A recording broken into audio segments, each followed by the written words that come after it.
All right, welcome to another episode of Mike's Sword Hospital. I feel like I should be wearing scrubs or a white coat or something for these, but in today's episode, we answer the question, should Mike be worried when a return sword shows up at his doorstep in two separate boxes? Yeah, that kind of scared me a little bit, but turns out the answer is no, at least in this case. Let me give you a little background.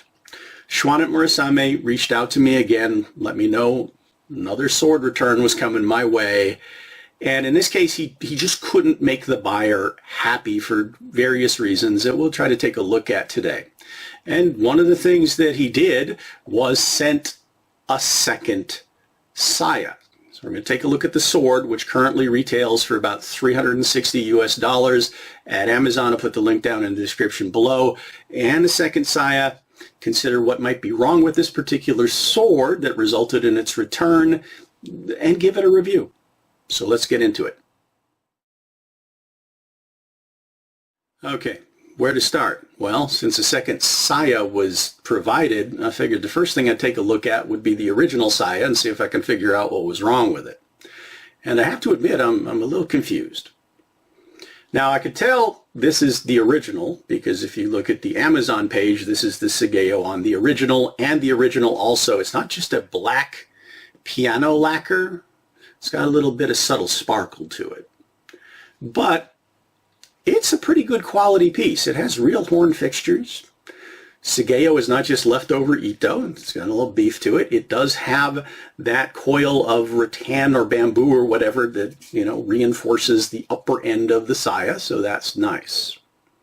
Fit. Okay, I admit I've tinkered with it just slightly, but this is something I expect to do on a sword, especially in this price range.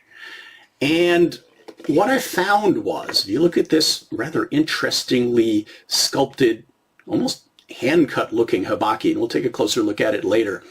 The top ledge of it had a really square angle to it, and I did just a slight bit of beveling to it already, and it's still doing it a little bit, but yeah, there's a bit of that bump hang-up right there, right? Yeah, that could be a bit annoying, so it might feel like a snag.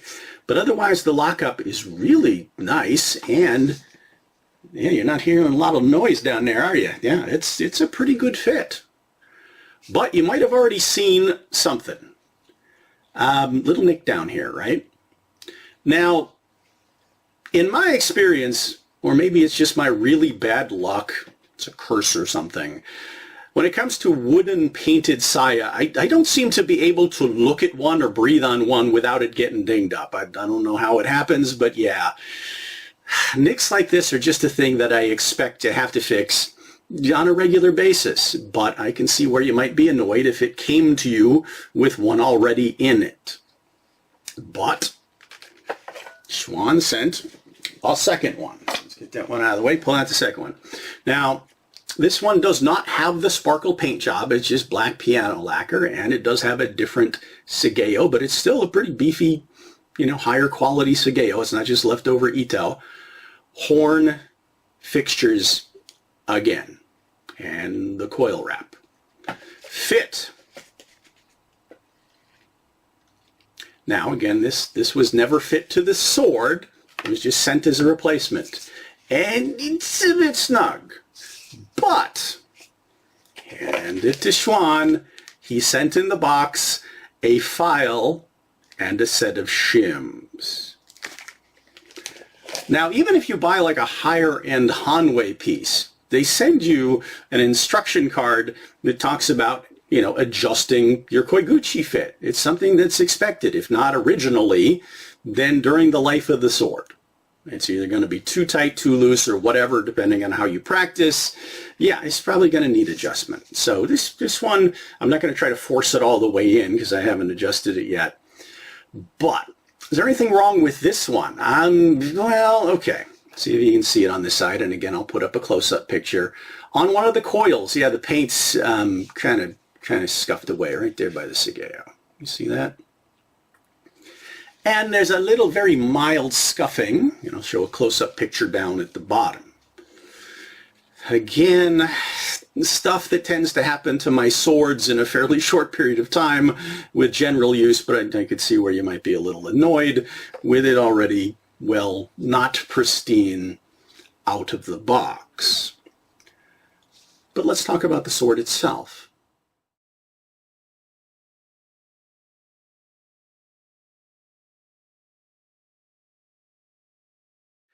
All right, let's talk about the specs, the build quality, and the potential issues with the sword. And for the specs, I'm going to be looking down at my notes so I can give you the metric as well as the imperial. Nothing terribly surprising for collectors of, Japanese-style sword reproductions out of Longchuan. 28-inch blade, that's measured from the Hibaki, 71 centimeters.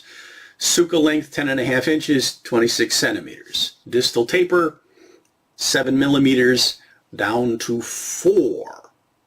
It's a Shinogi Zukiri profile with no bohi, weighs in at 2 pounds 6 ounces, so 1,077 grams.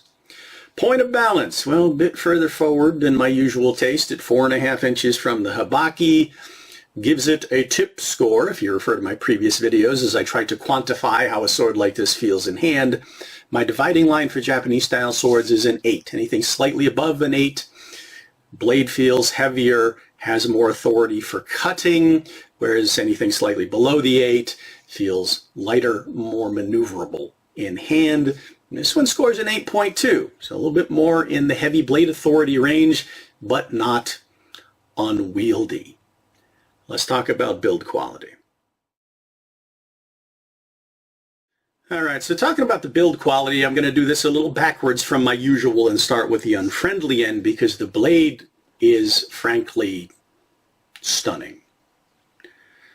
It is a T10 mono steel blade, differentially hardened with a Choji Hamon that is absolutely gorgeous. I could get lost staring at this thing. All the lines are nice and crisp, including, yes, a geometric Kikote. Now, when it comes to the cutting profile of the blade, I'm going to call it meatless. Those edge planes are very flat, which would lend to, great cutting mechanics for soft targets, but I personally like a little convexness, a little metal behind that edge, a little meat for durability, but I have been pretty impressed with the durability of some of these T10 blades. I have not taken it out to do any cutting with it because I don't know if I'm keeping it yet. To be continued. Polishing job is pretty well done. The edge planes have that cloudiness that say they got some hand attention, whereas the ridge plane has more of a mirror polish, and I don't know if it's going to show up on camera, but there are a couple of points on the ridge plane where you can definitely see some unevenness in the polish, like somebody took a mild 3M buffing pad and they were doing a final polish on it and, shall we say, short stroked it. But it's something I could probably correct, well, either with another buffing pad or maybe some mother's mag. So not a big deal. Hibaki. It's pretty cool in terms of it's not just a basic casting. It looks like it's been hand-shaped, hand-sculpted.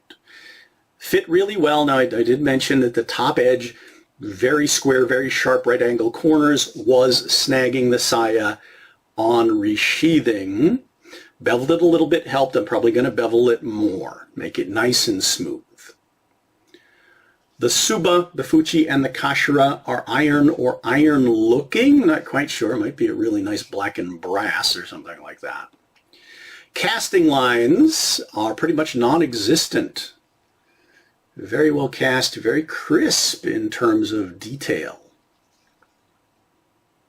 The Suba is kind of a tiger partially hidden in foliage. Now, refer back to the video I did on the Murasame sword I referred to as the killer rabbit, where somebody argued, based on the position of the hole in the Suba for the Kazuka, that these are on backwards, that the tiger should be visible on the handle side, basically visible when it's worn in the sheath.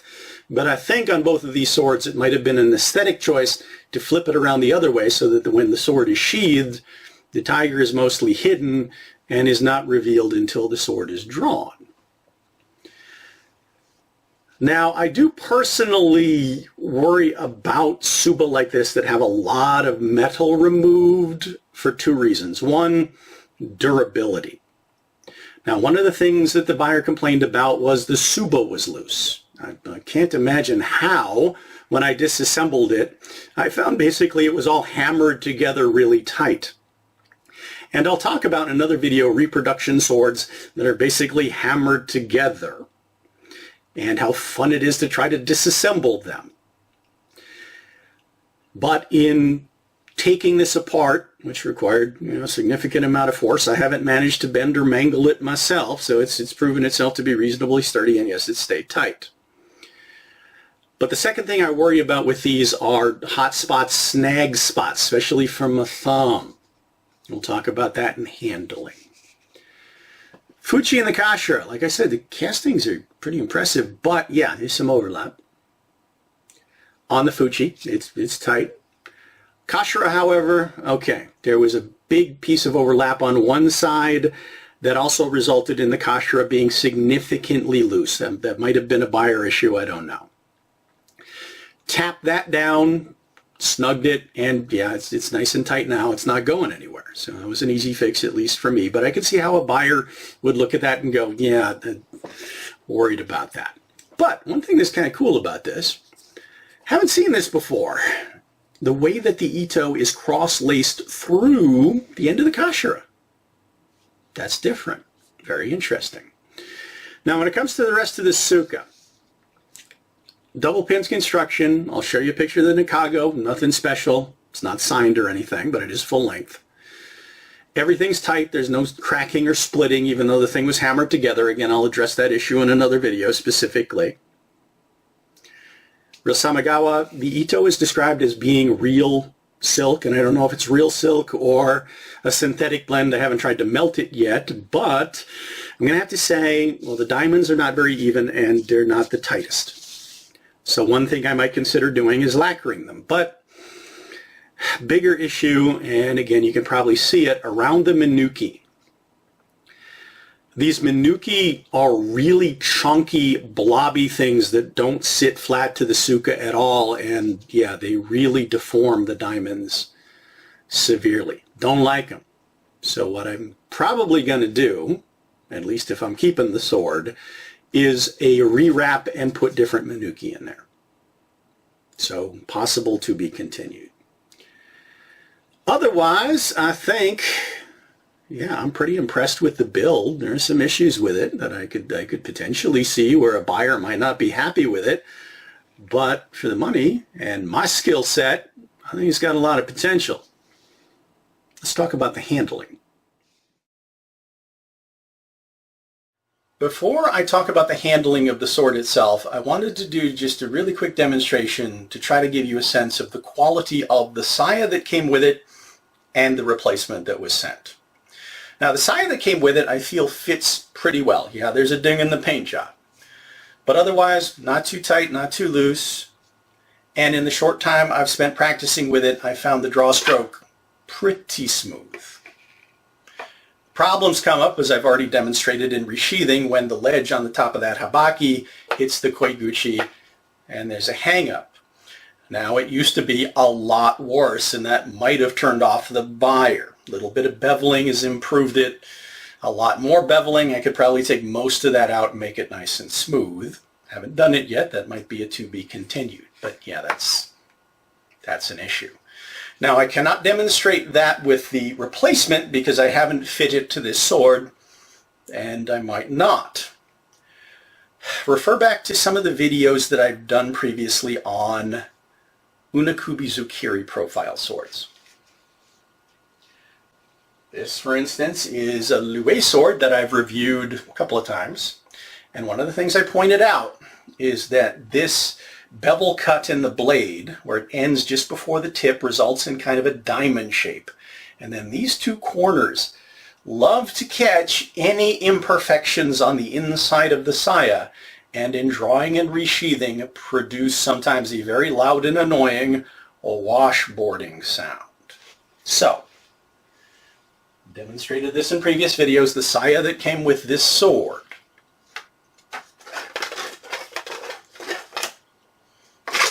Yeah. It's a little annoying. Tells me there are imperfections in the carving on the inside. Now this is the replacement saya that Xuan sent. And coincidentally, without any fitting whatsoever, it fits this sword perfectly. So this might be its new pairing. And the thing that you've already not heard so loudly, yeah, it's a lot quieter. Not getting nearly as loud of a washboarding with this one. So that tells me that, yeah, finish on the inside of the saya, a lot better quality. But let's get back to the sword we're actually supposed to be talking about today. Alright, when it comes to handling of the sword, I admit I haven't spent a whole lot of time practicing with it yet. And I haven't done any cutting with it. I mentioned that already because I don't know if I'm going to keep it or not. But apparently the buyer did some cutting, according to Xuan. So I was expecting some damage, and I don't see any sign that this blade has been used at all. So that's good. But I'll mention some issues with the Ito and the shaping of the Minuki. And what that creates for me is in hand, it just doesn't feel quite as secure as I'd like. So rewrapping, if I was going to keep the sword, would be at the top of my to-do list. Also, girth-wise, the Suka is just a little bit on the thicker side. Not bad, it's not an axe handle, but I do like them a bit slimmer. So if I was going to do a full rewrap, I might slim out that Suka core just a little bit. But everybody's got their own preferences. Doesn't feel bad.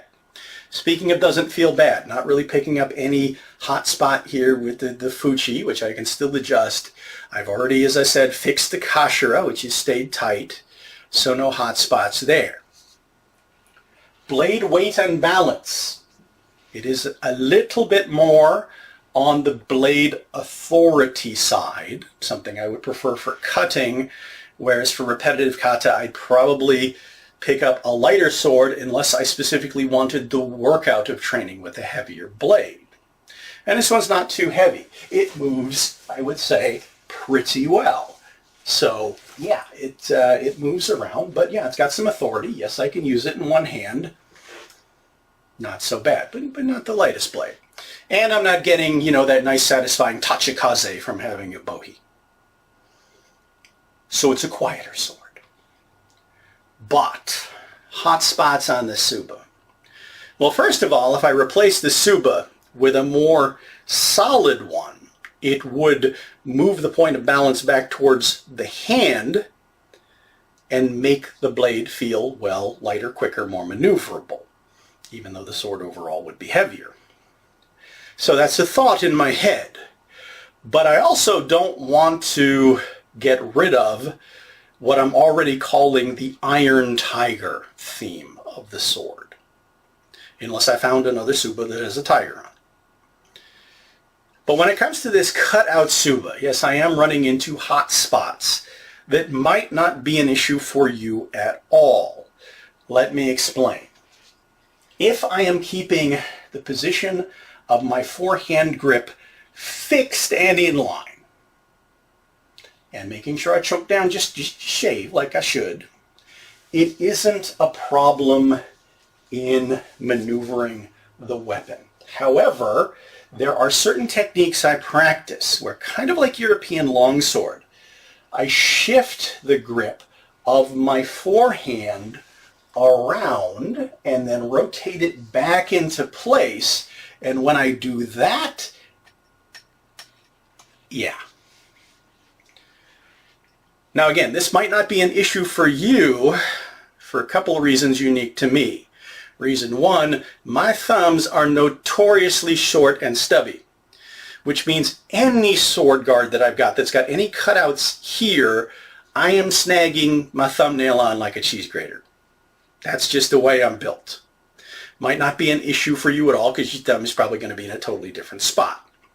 Also, I was trained originally, Japanese-style swordsmanship, to keep my thumb and forefinger pretty relaxed. So you'll notice my thumb is kind of staking up.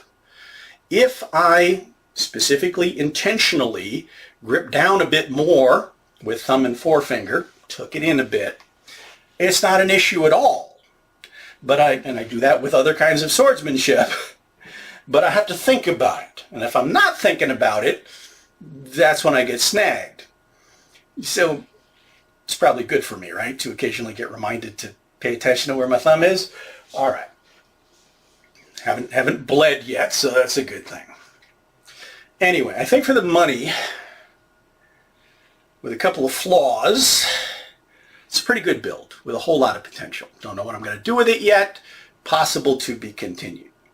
Speaking of which, let's get our conversation going in the comments. If you have any questions about this, any other experience with Murasame swords, any ideas for those future videos, please. And as always, thanks for watching, following my journey, subscribing to the channel, liking the videos, adding to our conversation, and I hope to see you back for the next installment of Mike's Sword Hospital, because I never know what's going to show up on my front porch next.